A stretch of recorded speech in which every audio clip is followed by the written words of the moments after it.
Hi team, it's Coach Sherry here and Coach Lisa. We are excited to have you guys join us for our second month of our book club. We read the book Start by Jon Acuff. And so if you guys are in the midst of still reading it, it's okay. Just obviously still join in or listen to this recording and you'll get a lot out of it. And if you haven't read it, it'll give you information so that you're going to want to read it. So Lisa, first of all, what did you think about the book? I liked it. It was a little bit longer than the last one we listened to, so it took me a little bit longer to get through it. And then I was like, so every time I would listen, I was like, I kind of had to rewind a little bit to catch back up to where I was. But just to kind of give an overview, I mean, it's about your path to awesome. And so I thought in the beginning with the title Start, I think it's the punch fear in the face. I thought it was going to be more about how to overcome fears rather than taking that first step to start, which makes sense. The book is called Start. So I did like it, and I would definitely recommend it. Yeah, I thought the same thing. I was kind of surprised. I actually don't know why he said punch fear in the face. To be honest, I don't think there's parts where he talks about fear, but a small part. Yeah, it wasn't really anything big and stuff. I liked the book as well.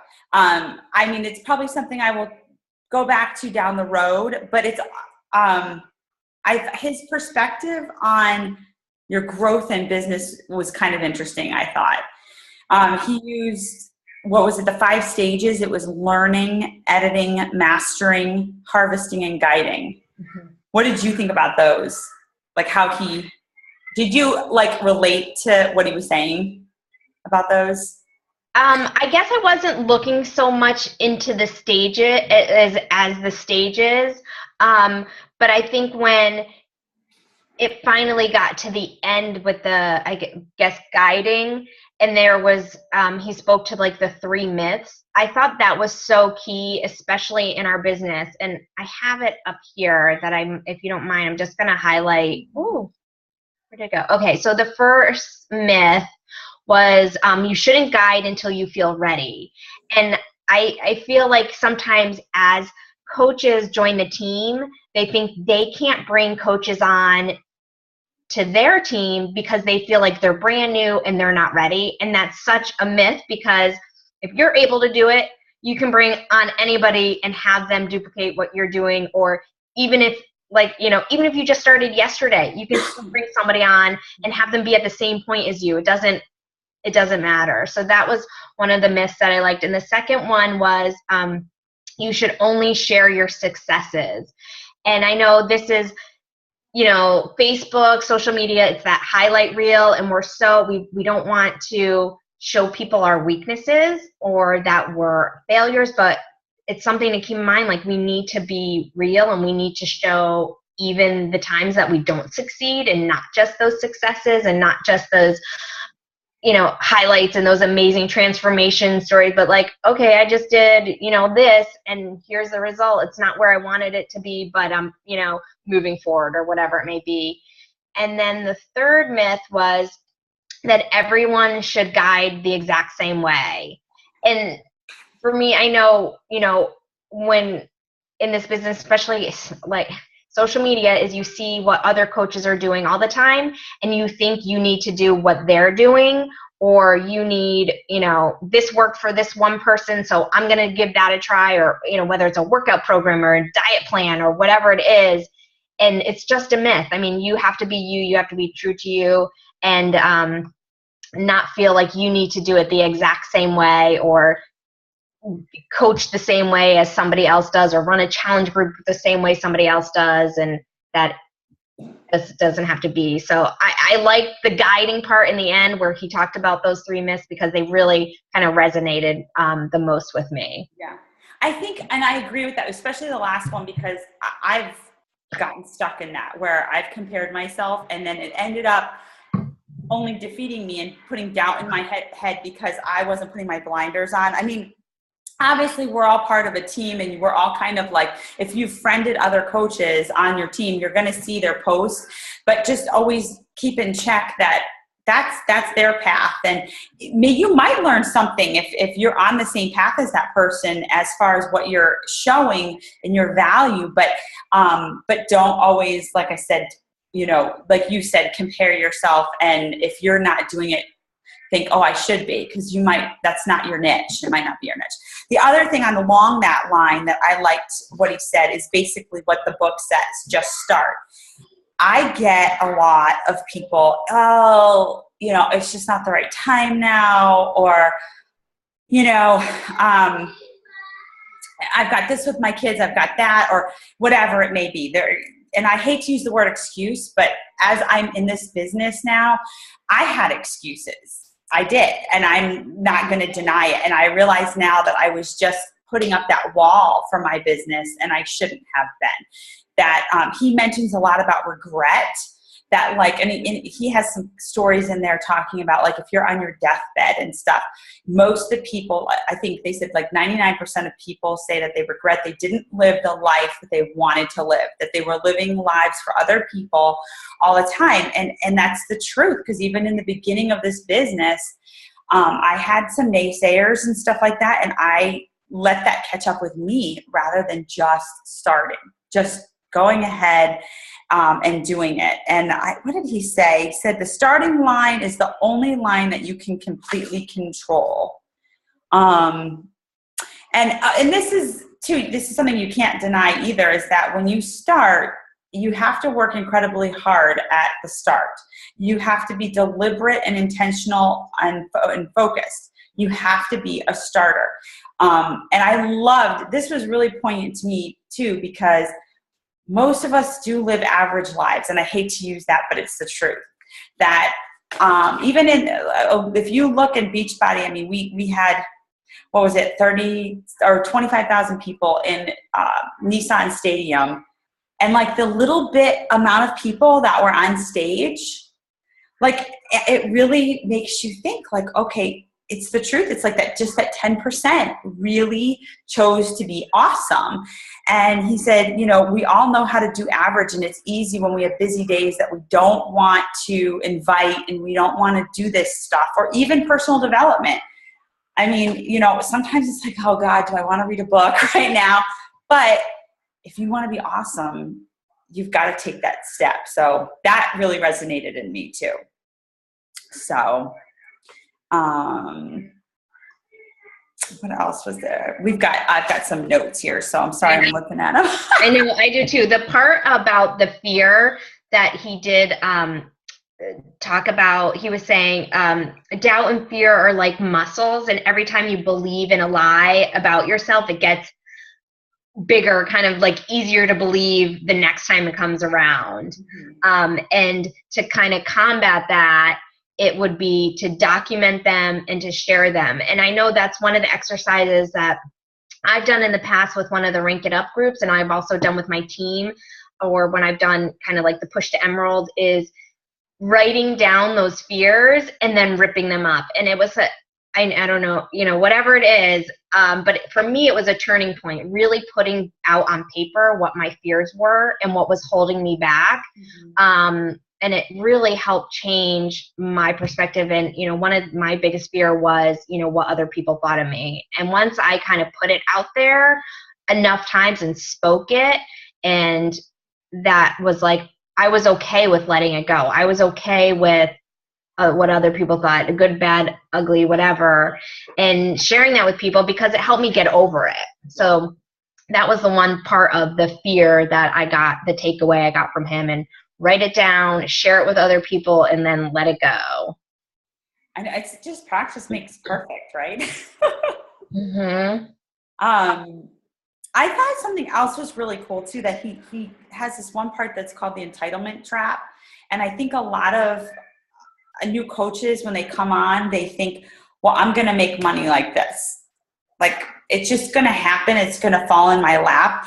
And, especially, we are blessed with the internet, and things happen much faster these days than in the past. I mean, I can't even imagine doing like network marketing back in like the 80s or 90s. Like, we're so blessed with what we have. But you still have to understand that things take time.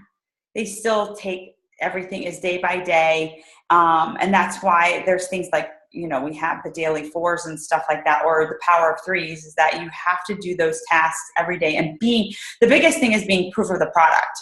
And if you're not a proof of the product, and if you're not posting what you're doing, then it's not going to fly. But it's so interesting to see someone knows nothing about Beachbody. This is not a Beachbody book. So he's even stating it in here that you got to get over the fact that it's just going to happen like a flick of a switch. So. Yeah, I have a couple more notes that I wrote here. That one is that there's going to be haters. Oh, yeah. But you have to ignore the temptation to win them back. So, we all have those people like, I can't believe that's what you're doing, or whatever, or they don't understand.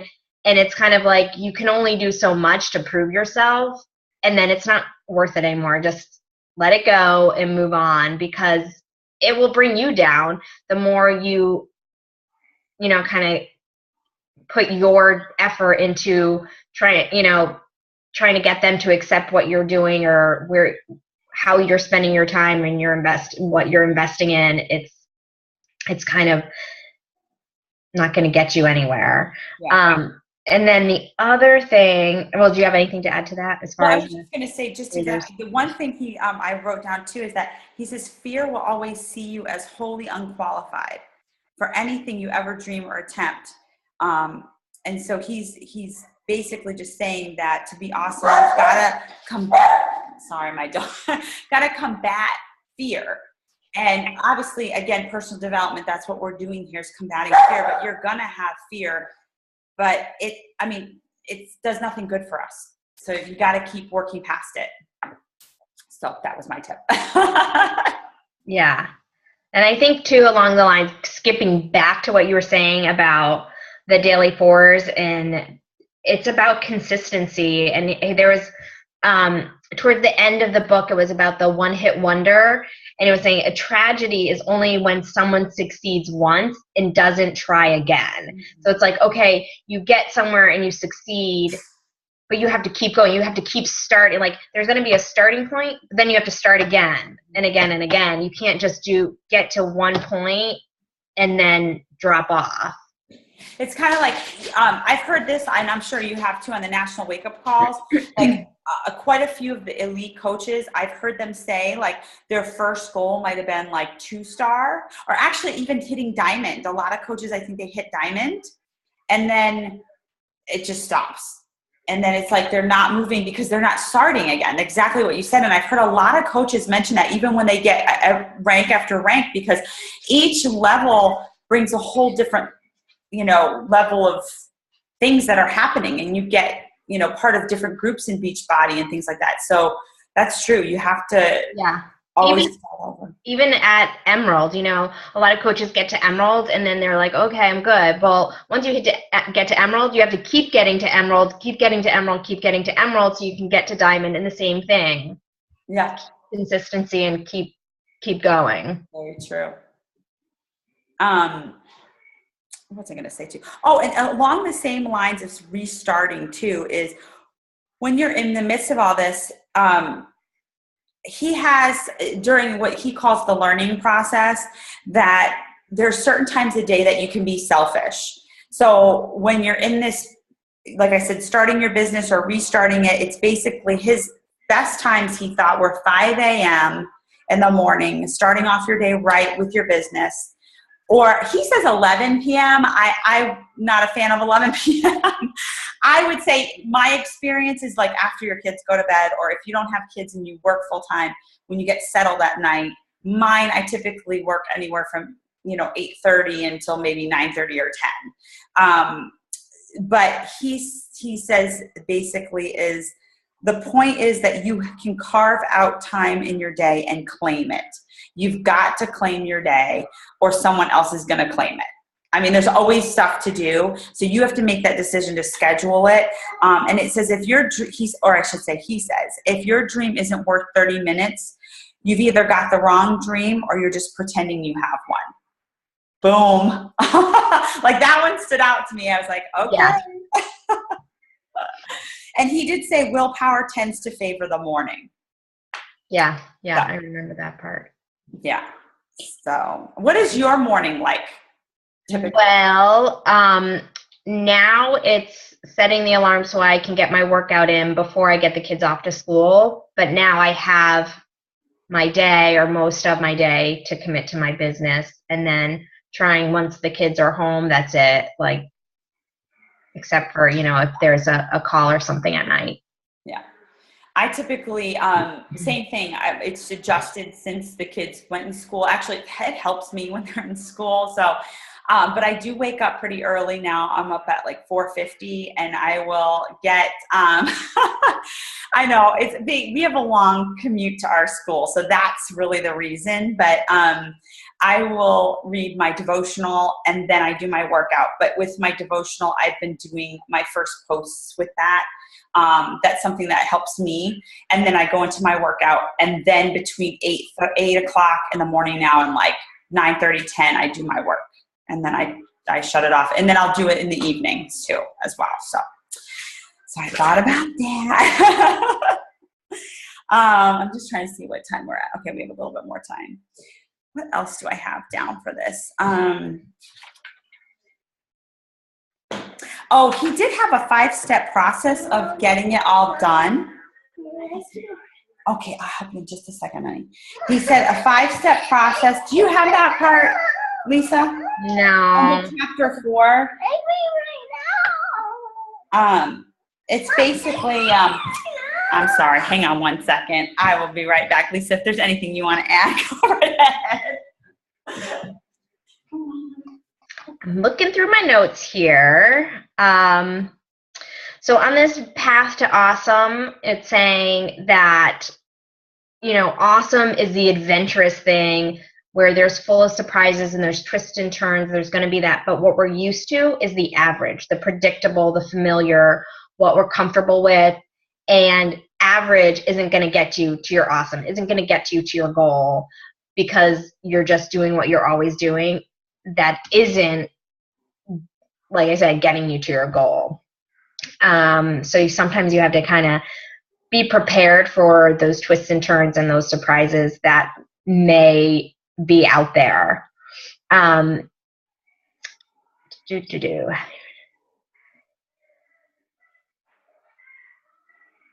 Another thing that I wrote down here was an experiment. So when we do an experiment or when we try something new, an experiment can never be a failure. It's something that you learn from. So I thought that was kind of key. The part about the experiment, so it said something about when you do an experiment, there's an outcome. You can't qualify it as a success or a failure. It's just you're trying it for the first time. You're learning from it. It's a learning experience rather than saying that it's a failure. So I thought that was kind of neat. I forget which part. I guess too, along that same thing with experimenting, he said, get experience. Sometimes I think, well, first of all, I know new coaches sometimes don't really know where to look for that. But he mentioned some things like volunteering outside the home, but that's a little bit different than our business. If you're looking for experience in our business, great places to go are YouTube. If you're looking up Beachbody coaches, look for coaches that are, elite coaches, 15-star diamond coach, whatever level you want to be at. If you're a coach and you want to get to Emerald, then look up videos on how to be Emerald. If you want to be diamond, vice versa, keep looking at the different levels because that's who you want to not necessarily be, but you might take nuggets out. Okay, this is what they're doing. Would it work for my business and myself?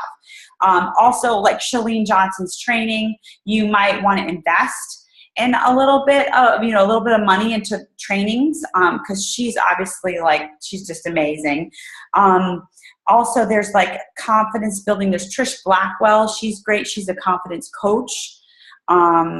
Podcasts. We all talk about podcasts as well. That can help. I know what it was Rodan and Fields. I always forget her name. The girl who created Rodan and Fields, or I don't know if she didn't create it, but she's one of the top earners. Sarah Robbins. She's got, you go on her website, she's got great stuff. Tony Robbins. You can look up all these things, but that's what I like how he says about getting experience, because we're never going to totally know how to do everything perfectly. And again, it pertains to what he said before about you always have to start. You always have to be looking for new information and what other people are doing too. So. And he always said to be led, always be a learner. Don't be a know-it-all. I'm trying to think. I have a couple other things. Oh, and I also liked how he said to take constructive criticism. He said constructive criticism should motivate you, and it's a gift that most of the time I think in our society a lot of people take it as an offense, and it's not. It's a real gift to become a better person. So. Right. And I was like, ask what, why that person said it, to kind of take a step back before you get defensive, and think about who it was that says it to you and why they were saying it to you. Yeah. Yeah. So my house is crazy today. It never fails when the video's on. Where are we? Okay, well, I don't have too much more that I can say is, like I said, it does parallel our business quite a bit. He mentions, of course, he mentioned in the guiding period, again, the guiding period comes right at the end of the book, which for our business, it doesn't make sense. This portion that he's talking about helping other people better their lives would be the first thing. That would be the start of our book. So there's a couple of things, like his timeline is a little off compared to like the way our business works. But all in all, I thought it was really encouraging, and I thought he had a lot of points and everything. It just kind of drilled into my head that you just got to do it. No matter, even if you fail at something, or I don't even know if the word fail is right. If it's just you have a stumbling block, and you have to readjust to move on with your goals and stuff. So what do you think, girl? Yeah, that's yeah, exactly. Exactly. But, well, why don't you announce the next book? So since you came up with it, because I'm very excited about this book. Okay, I'm pulling out my Audible now. That's one thing. I know Lisa is the one that introduced me to Audible, and like I can't say enough about it. So if you guys aren't on Audible, like totally get on it. It's worth it. It's definitely worth it. And I think the first time I got, there was some Groupon or something, and you got 3 months free or 3 credits or something. So for me, it's been worth it.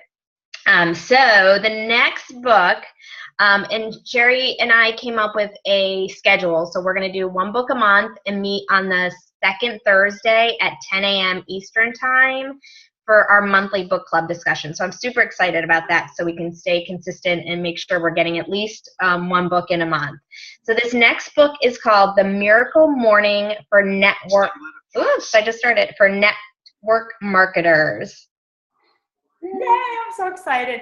I've heard great things about this book. So I think Meg Wazinski, she did a call a few weeks ago, and I think she mentioned it.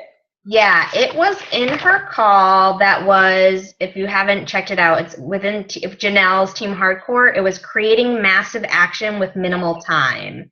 And I feel like we're all in that, like, we want to do so much, and our time is valuable, and our time, it's always like, is there enough time? So she was the one that did mention it, where I wrote down, I was like, this seems like the perfect next book for us, especially as most of us are getting back into a routine with the kids in school and everything. So The Miracle Morning for Network Marketers by Hal Elrod and Pat Petrini. Yay. Well, I'm very excited. So what is that?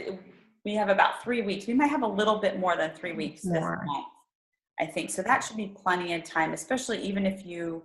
I think it's 5. It's like almost 5 weeks. Yeah, almost 5 weeks. October 13th is when we have. So yeah, and then in between there, from there we'll have a 3-week period. So, but the Audible's real easy, guys. I mean, you just pop it on, and I do it when I'm driving and doing stuff around the house and stuff like that. So it's a lot easier. But well, I'm excited, and this was a great call. So Lisa, thanks for topping on. All right, you guys. Well, you have an amazing day. All right, take care. Talk soon. Bye. Bye.